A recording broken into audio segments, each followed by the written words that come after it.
Hello, welcome കേട്ടോ. ഇന്ന് എല്ലാവർക്കും അവധിയുള്ളൊരു ദിവസമാണേ. ഇത് കണ്ടു തീർന്നിട്ട് നിങ്ങൾ തന്നെ പറയും ഇത് ഹോളിഡേ എന്ന് വിളിക്കാവോ എന്ന്. ഇത് കാണുമ്പോൾ നിങ്ങൾ വിചാരിക്കും എൻ്റെ മോനെ കൊണ്ട് ഞാൻ കഷ്ടപ്പെടുത്തുവാണോ എന്ന്. അവൻ ആവശ്യമില്ലാത്തടത്ത് കുഴിക്കുന്ന കണ്ടുകൊണ്ട് ഞാൻ കുറച്ച് പോച്ചപ്പുറം കാണിച്ചു കൊടുത്തതാ. ഏതോ ഒരു സിനിമയിൽ പറഞ്ഞ എനിക്ക് വേണ്ടുന്ന ഏതാ വേണ്ടാത്ത ഏതാന്ന് അറിയത്തില്ലെന്ന് അവൻ പറയുന്നു. ഇതുപോലെ ദിവസം എത്ര വീഴൊക്കെ അവൻ വീഴുന്നെന്ന് അവന് തന്നെ അറിയത്തില്ല. കുശ്മിത്ത് പണികൾ ഒഴിവാക്കാൻ വേണ്ടി ഞാൻ കുഞ്ഞു കുഞ്ഞു ടാസ്കുകൾ അവന് കൊടുക്കും കേട്ടോ. എന്നെ സഹായിക്കാൻ വേണ്ടിയിട്ട് ഞാൻ അങ്ങനെ കൂടെ കൂട്ടിയേക്കും അവനെ. ഇനി ഞാൻ മുറ്റത്തെ പോച്ച പറിക്കടാന്നും പറഞ്ഞ് അവനെ ഇങ്ങോട്ട് വിളിച്ചുകൊണ്ട് വന്നിട്ടുണ്ട്. അല്ലെങ്കിൽ ഞാൻ അവിടെ മൊത്തം കുഴിച്ച് കുളമാക്കും. ഇങ്ങനെ വീട്ടിൽ നിൽക്കുന്ന ദിവസം മാത്രമേ ഇതുപോലെ പുറത്ത് രാവിലെ ഇറങ്ങി ഇങ്ങനെയൊക്കെ പണികളൊക്കെ ചെയ്യാൻ പറ്റൂ, ചെടികളെയൊക്കെ കാണാൻ പറ്റത്തുള്ളൂ. ബാക്കി ഒരു ദിവസവും ഞാൻ പ്രകൃതിയെ കാണാറില്ല. എൻ്റെ ചെടികളെയും ഒക്കെ ഞാൻ കാണുന്നത് ഈ ഞായറാഴ്ചയാണ്. പണ്ട് ഞാൻ എപ്പോഴും അവരുടെ കൂടെ ആയിരുന്നു. ഇപ്പം എനിക്ക് ഞായറാഴ്ച മാത്രമാണ് അവർക്ക് വേണ്ടി കൊടുക്കാനുള്ളത്. അങ്ങനെ രാവിലെ ഞാൻ തൂത്തുവാരി എല്ലാം തീയിട്ടിട്ട് ചെടി പരിപാലനമൊക്കെ കുറച്ച് നടത്തിയതിന് ശേഷം അകത്ത് കയറി ആ ബാക്കി പാത്രങ്ങളൊക്കെ കഴുകി കുളിച്ച് കയറി സ്വസ്ഥമായിട്ടിരുന്നപ്പോൾ ചേട്ടൻ പറയുക, അബ്ബാ നമുക്ക് മാങ്ങ പറിക്കാൻ പോകാം. നമ്മുടെ തന്നെ ഒരു വിളയിൽ മാങ്ങ പറിക്കാൻ പോവാൻ, അത് വൈകുന്നേരം പോകാമെന്ന് കരുതിയിരുന്ന എന്നെ ഇപ്പം വരണം എന്നും പറഞ്ഞ് കൊണ്ടുപോവുക. ലഞ്ചൊന്നും ഉണ്ടാക്കിയിട്ടില്ല. അപ്പോൾ പറഞ്ഞ് കുഴപ്പമില്ല വന്നിട്ടുണ്ടാക്കാം എന്ന് പറഞ്ഞിട്ട് ഇറങ്ങാൻ തുടങ്ങിയപ്പോഴത്തേക്കും ഉണ്ടോ പെട്ടിയും പണ്ടൊക്കെ ആയിട്ട് പോകുന്ന, അല്ല പെട്ടിയും പണ്ടോ അല്ല ചാക്കും കൊട്ടയൊക്കെ ആയിട്ട് പോകുന്ന ഉണ്ടോ. ബാലവേലയല്ല കേട്ടോ, എല്ലാം സ്വന്തമായിട്ട് ചെയ്യുന്നതാ. ചില പണികൾ അവന് ഭയങ്കര ഇഷ്ടമാണ്. അവൻ അപ്പോഴേക്കും നമ്മൾ ഇറങ്ങാൻ തുടങ്ങിയപ്പോഴത്തേക്കും നമ്മൾ കുറച്ച് റിലേറ്റീവ്സ് വന്നിട്ടുണ്ടായിരുന്നു. പിന്നെ അവരോടൊക്കെ വർത്താനം പറഞ്ഞ് കളിച്ച് ചിരിച്ച് ഒക്കെ കുറേ സമയം അങ്ങനെയും പോയി. ചോറ് വെച്ചിട്ടില്ല. ഈ ബോധം എനിക്ക് നല്ലതായിട്ടുണ്ടായിരുന്നു. പക്ഷേ എന്നാലും നമുക്ക് ഓപ്ഷൻ ഉണ്ടല്ലോ, പ്ലാൻ ബിയിലോട്ട് മാറാമല്ലോ എന്ന് കരുതിയിട്ടാണ് ഈ പരിപാടികൾക്കൊക്കെ നിൽക്കുന്നത്. എന്നും വെക്കൽ മാത്രമായാലോ, ഈ പരിപാടികളും ചെയ്യണമല്ലോ. അങ്ങനെ അവരൊക്കെ തിരിച്ചു പോയി.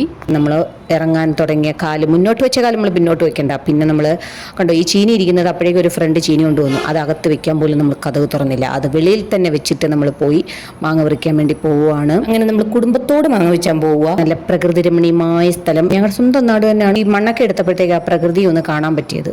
എന്തായാലും കൊള്ളാം, തെളിഞ്ഞ ആകാശം. മാങ്ങ വെച്ചാൽ ലെക്കുണ്ടെങ്കിൽ മാങ്ങ കിട്ടും എന്നുള്ള രീതിയിലാണ് ഈ ചാക്കും കൊട്ടയായിട്ട് പോകുന്നത്. ഇല്ലെങ്കിൽ നമ്മൾ ശശിയാവും. കാര്യം വന്നിട്ടോ ശശിയാവേണ്ടി വരും. ശശി അവിടെ തോട്ടിയില്ല. തോട്ട കിട്ടുമെങ്കിൽ പിച്ചാം എന്നാണ് പറഞ്ഞ് പോവുക.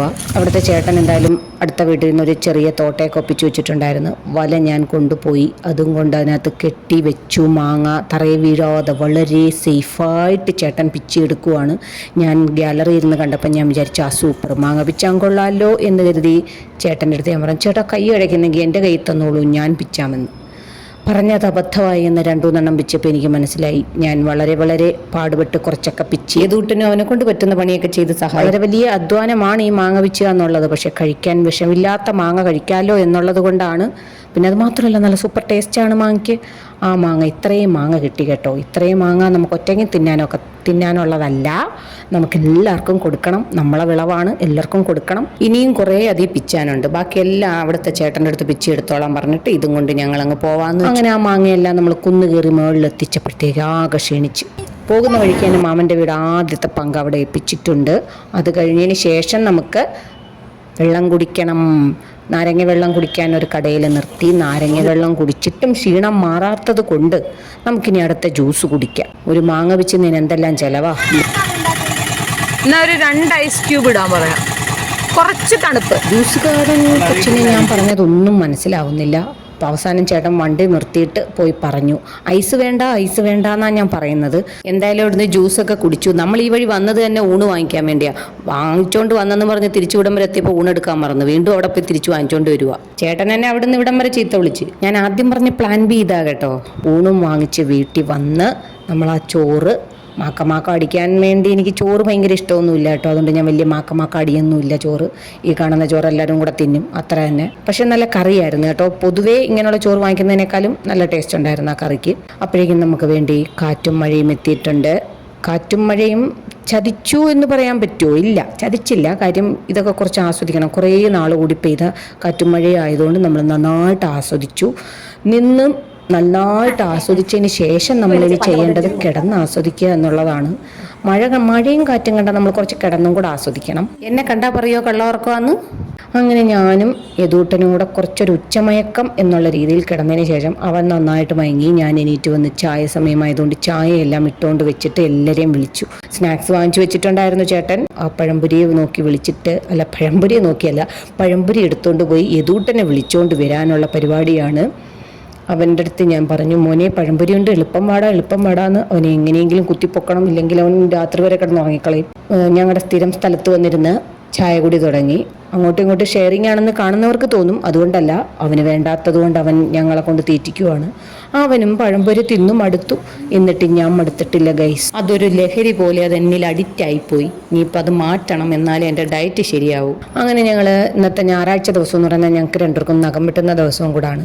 ആകെ ഞങ്ങൾക്ക് സമയം കിട്ടുന്നത് ഈ ദിവസമാണല്ലോ. ബാക്കിയുള്ള ദിവസം സന്ധ്യയ്ക്ക് നഖം വെട്ടിക്കൂടെന്ന് പണ്ടാരോ പറഞ്ഞിട്ടുണ്ട്. കൈകൊണ്ട് കയറുവായോണ്ടായിരിക്കും.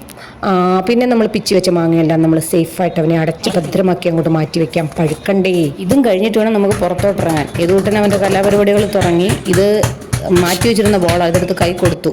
പല പരിപാടികളും ഒഴിവാക്കാൻ വേണ്ടിയാണ്, പക്ഷേ അവനതൊന്നും ഒഴിവാക്കാൻ തയ്യാറല്ല. അവൻ മരം കയറിക്കൊണ്ടേയിരിക്കുന്നു. അവൻ്റെ ഓരോരോ പരീക്ഷണങ്ങൾ അതും എന്നെ വിളിച്ച് കാണിച്ചുകൊണ്ടിരിക്കും. അമ്മേതാ ഇങ്ങനെ വെള്ളം വരുന്നുണ്ടെന്നൊക്കെ എന്നോട് പറയുന്നത്. ഈ വെള്ളത്തിൽ കളിയാണ് അവൻ്റെ മെയിൻ ഹോബി. അത് മറ്റൊരു കാര്യം. ഇവൻ മിക്കവാറും ഈ വീട് മൊത്തം കുഴി തോണ്ടുവെന്നാ തോന്നുന്നത്. കുഴിച്ച് കുളം തോണ്ടി എന്നൊക്കെ പറയത്തില്ലേ, ഇത് ഇവൻ്റെ കാര്യത്തിൽ സത്യമാവും. എന്നിട്ട് ഞാൻ വിളിച്ചുകൊണ്ട് വന്ന്, മോനെ അമ്മയ്ക്കൊന്ന് ഷൂട്ട് ചെയ്ത് കാടാന്ന് പറഞ്ഞു. ഞാനും കപ്പമരവുമായിട്ടുള്ള യുദ്ധമാണ്. കപ്പയ്ക്ക് ഞാനും കൂടി പയ്യത്ത് പോയി കിടന്നാനെ. എന്തായാലും 2 കപ്പയ്ക്ക് കിട്ടി. 2 മരത്തിലുള്ള കപ്പയ്ക്കകളും പിച്ചിയെടുത്ത്. ആകെ വീട്ടിൽ നിൽക്കുന്ന ദിവസം മാത്രമേ ഇതൊക്കെ എടുക്കാൻ പറ്റൂ. ഇതൊക്കെ എൻ്റെ കാർഷിക വിളകളാണ്. വിളകളാണ്.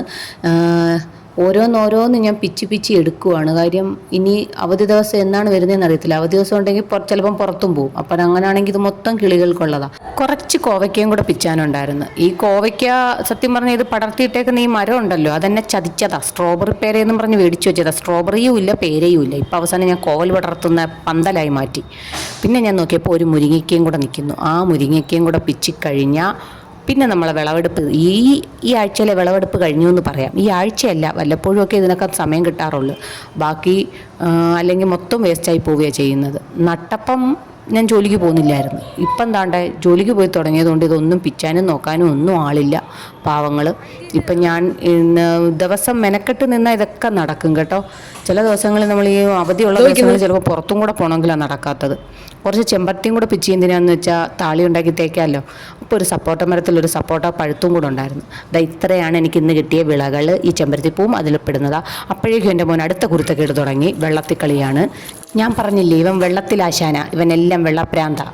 എന്തായാലും അവനെ ഞാൻ കുളിപ്പിച്ച് കയറ്റി. ഞാനും അങ്ങ് കുളിച്ച് കയറി. സന്ധ്യയായി. ഇനി നമുക്ക് പ്രാർത്ഥനയും കഴിഞ്ഞിട്ട് അത്താഴത്തിനുള്ള വകയാണ് ഇനി വേണ്ടത്. ഉച്ചയ്ക്ക് ലഞ്ച് വെച്ചിട്ടില്ല, അതുകൊണ്ട് നമ്മൾ അത് നോക്കണം. ഗോതമ്പ് ദോശയെ പറ്റിക്കാൻ ഒരു ചിക്കൻ ഫ്രൈ ഞാൻ ഉണ്ടാക്കുന്നുണ്ട്. ഗോതമ്പ് ദോശ പറ്റിക്കാനല്ല, ഗോതമ്പ് ദോശ കൊടുക്കുന്ന ആൾക്കാരെ പറ്റിക്കാൻ വേണ്ടി ഞാൻ കുറച്ച് ചിക്കൻ ഫ്രൈ ഉണ്ടാക്കിയിട്ടുണ്ട്. ഗോതമ്പ് ദോശ വിരോധികളുടെ ഒരു സമൂഹം ഇവിടെ പാർക്കുന്നുണ്ട്. അതും എല്ലാവരെയും കൊണ്ട് കഴിപ്പിച്ചതിന് ശേഷം നമുക്ക് പഠന മേഖലയിലോട്ട് പോകാനുള്ളതാ. കുറച്ച് ചിറ്റ്ചാറ്റൊക്കെ ഉള്ളതാ ഇനി അതിനുള്ള സമയം എന്ന് പറയുന്നത്. അവനോട് കുറച്ച് ക്വസ്റ്റ്യൻസൊക്കെ ഞാൻ ചോദിക്കണം. കാര്യം അവൻ എക്സാം ഉള്ളതാ.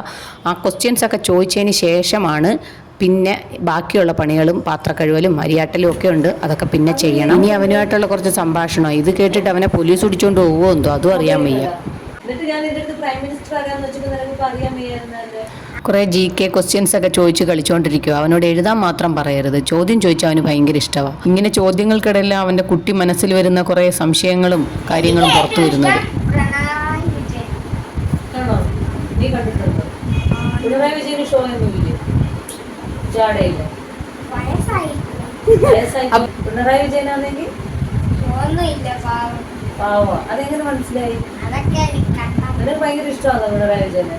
നീ BJP വിട്ടിട്ട് കമ്മ്യൂണിസ്റ്റ് ആയോടാ?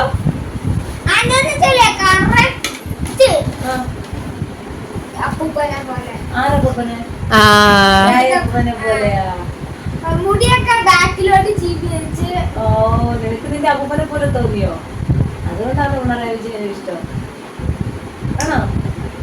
ഓ, അത് ശരിയാ. ശരിയാ. ചെറിയൊരു ചായയുണ്ട്.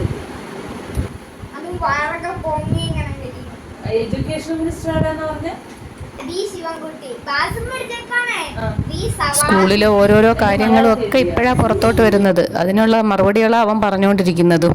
അവൻ അതിൻ്റെ ഇടയിൽ കൂടെ പറഞ്ഞെന്താന്ന് വെച്ചാൽ മുഖ്യമന്ത്രി അവൻ്റെ അപ്പൂപ്പനെ പോലെ ഇരിക്കുക, അതുകൊണ്ട് അവന് ഇഷ്ടമെന്നാണ് അവൻ പറയുന്നത്. കുട്ടിക്കാലത്ത് അങ്ങനെ ആയിരിക്കുമല്ലോ, നിഷ്കളങ്കമായ ചിന്തകളാണല്ലോ.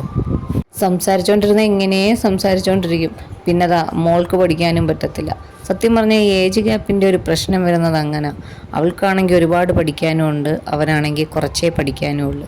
അത് കാരണം ഇങ്ങനെ സംസാരിച്ചുകൊണ്ടിരുന്ന അവളുടെ സമയം മൊത്തം പോകും. ഇരുന്ന് പഠിച്ചുകൊണ്ടിരുന്നവനാ, പിന്നെ അത് കിടന്നായി, പിന്നെ കമന്നായി, പിന്നെ അത് മെത്തയ്ക്ക് അടിയിലായി.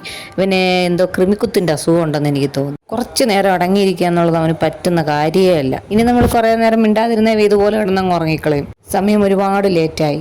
എന്തായാലും ഇവരെയൊക്കെ അടിച്ചുറക്കിയതിന് ശേഷം എനിക്കിനി പരിപാടിയുണ്ട്, അരിയാട്ടണം. ബാക്കി പരിപാടികൾ ഇനിയും കിടക്കുവാണ്. അരിയാട്ടണം, പിന്നെ കുറച്ച് പാത്രങ്ങളും കൂടെ കഴുകാനുണ്ട്. ബാക്കി പാത്രങ്ങളൊക്കെ കഴുകി വെച്ചിട്ടാണ് പോയിരുന്നത്. ഇനി നമുക്ക് അരിയൊക്കെ ആട്ടി. ആകെ ഒരു അവധി ദിവസം എങ്ങനെ കടന്നുപോയെന്ന് കണ്ടോ? എത്ര പെട്ടെന്ന് ആ ദിവസവും കടന്നുപോയത്.